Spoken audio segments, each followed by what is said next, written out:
Welcome to the Deep Dive. We're here to dig into some fascinating source material and pull out the key insights for you. Today, it's quite a mix. We're looking at ancient law, a really intense biblical story, and some deep thoughts on courage and truth. Yeah, all centered around readings for August 2nd, 2025. Our mission really is to see what these different texts, which seem pretty far apart at first glance, tell us about speaking truth, facing big challenges, and, well, this radical idea of justice.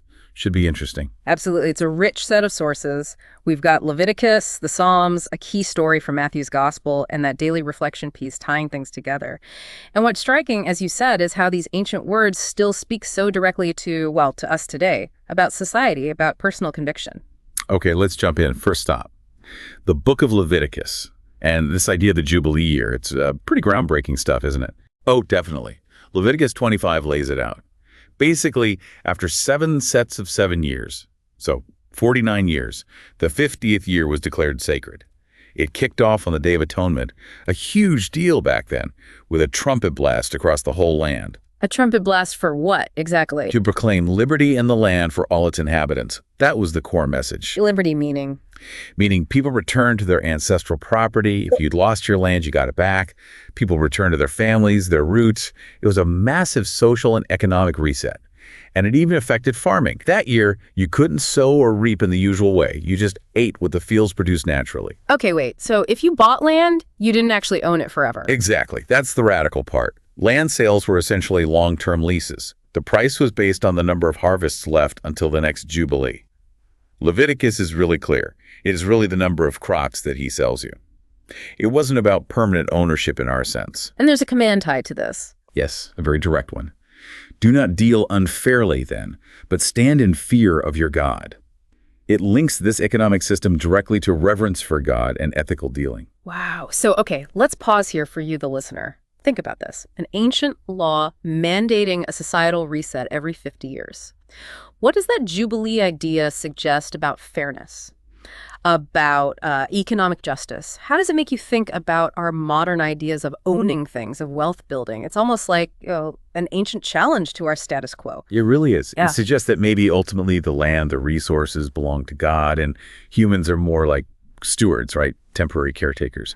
That idea of stewardship versus absolute ownership is, I think, a powerful contrast to how we often operate today. A very powerful contrast. Okay, so we have this picture of divinely ordered systemic justice in Leviticus. Now let's switch gears quite dramatically. We're turning to the Gospel of Matthew, chapter 14. And this is a story not about systems, but about one person's incredibly brave and ultimately tragic stand. Yes, the beheading of John the Baptist. It's a stark narrative. It starts with Herod the Tetrarch, the local ruler, hearing about Jesus. And Herod's immediate reaction is fear, thinking Jesus is actually John the Baptist, raised from the dead. Why was he so fixated on John? What was their history? Well, Herod had arrested John. The reason? John had publicly condemned Herod's marriage to Herodias, who had been his brother Philip's wife. John told him point blank, "It is not lawful for you to have her," a direct challenge to the ruler's actions based on religious law. So Herod throws him in prison. Did he want him dead then? The text says Herod wanted to kill him, but there was a catch. He feared the people. Why? Because ordinary people saw John as a prophet. Killing him was risky. Politics.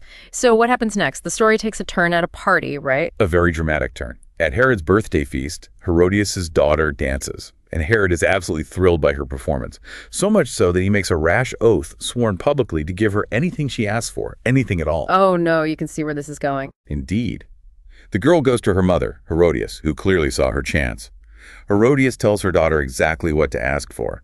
The daughter comes back to Herod and requests the head of John the Baptist on a platter. Just chilling. How did Herod react? He was distressed, the text says. He knew it was wrong, perhaps, or at least politically disastrous, but he was trapped. He'd made the oath publicly, in front of all his guests. So, to save face, maybe? He gave the order. John was beheaded in prison. The head was brought on a platter, given to the girl, who then presented it to her mother, Herodias. And John's followers. His disciples came, took the body, buried it, and then went and told Jesus what had happened.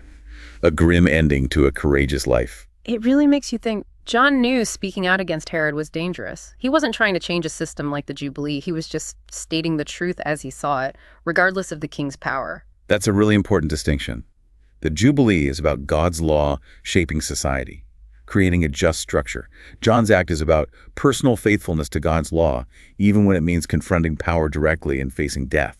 So how do these two pieces fit together? You've got this broad societal justice mechanism in Leviticus, and then this incredibly specific, personal, and tragic act of witness in Matthew. What's the connection? Well, I think it comes down to this idea of righteousness and perhaps courage. Let's bring in that courage and truth reflection piece we mentioned. It points out John the Baptist's courage to speak the truth cost him his life, yet his witness remains powerful. That feels key. His impact outlived him. And it calls us to stand firm in God's righteousness, even if the world tries to silence truth. That sounds a lot like John. Exactly. And think about Psalm 7 here. Verse 1 asks, "The Lord is my light and my salvation. Whom should I fear? The Lord is my life's refuge. Of whom should I be afraid?" Doesn't that resonate perfectly with John's apparent fearlessness? He acted as if God was his only real authority, his ultimate safety. It does, and the reflection also says, being faithful to God may lead to suffering, but it never leads to defeat. John suffered the ultimate earthly defeat, execution, but his story, his witness, wasn't defeated. It endured. We also have that line from Matthew 5:10, used as an Alleluia verse. "Blessed are they who are persecuted for the sake of righteousness, for theirs is the kingdom of heaven."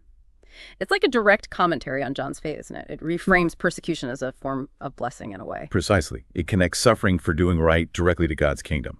And notice the common thread again, righteousness. It's there in the Jubilee's call for economic equity and fair dealing, a kind of societal righteousness. And it's there in John's personal stand against what he saw as unlawful, immoral behavior, personal righteousness. Even the responsorial psalm, Psalm 67, picks this up. "May the nations be glad and exult because you rule the peoples in equity. The nations on the earth you guide." Equity, righteous rules, it's all linked to God's guidance and ultimately to joy and well-being. So the reflection piece leaves you, the listener, with a pretty pointed question. What truth do I need to stand up for today, even if it may come with challenges or rejection? How does thinking about both the Jubilee, that big picture, systemic fairness, and John's very personal, risky courage help us maybe figure out an answer to that for ourselves? Well, we've covered a lot here, really digging into this concept of righteousness from different angles. We saw it in Leviticus as this radical vision for economic justice, restoring liberty and balance in society. And then we saw it embodied in John the Baptist, whose personal commitment to truth led to the ultimate sacrifice, but whose witness, as the reflection notes, remains incredibly powerful. It's about that steadfast commitment. Yeah, and it's clear that standing for truth, whether it's about, fairness in society or calling out wrongdoing, isn't always easy. It can be unpopular, even dangerous, as John's story shows so starkly. But the consistent message across these readings seems to be that such faithfulness, such courage is valued, it's honored, and its impact lasts. So maybe a final thought for you to ponder. How does that big societal liberty proclaimed in the Jubilee connect, if at all, to John the Baptist's very individual act of speaking truth to Herod? Is there a link between fighting for systemic justice and finding the courage for personal witness? And building on the reflections question, what specific truth, big or small, might you be called to stand up for, or maybe just reflect on more deeply in your own life today? Perhaps drawing some strength from these ancient examples of justice and courage we've explored.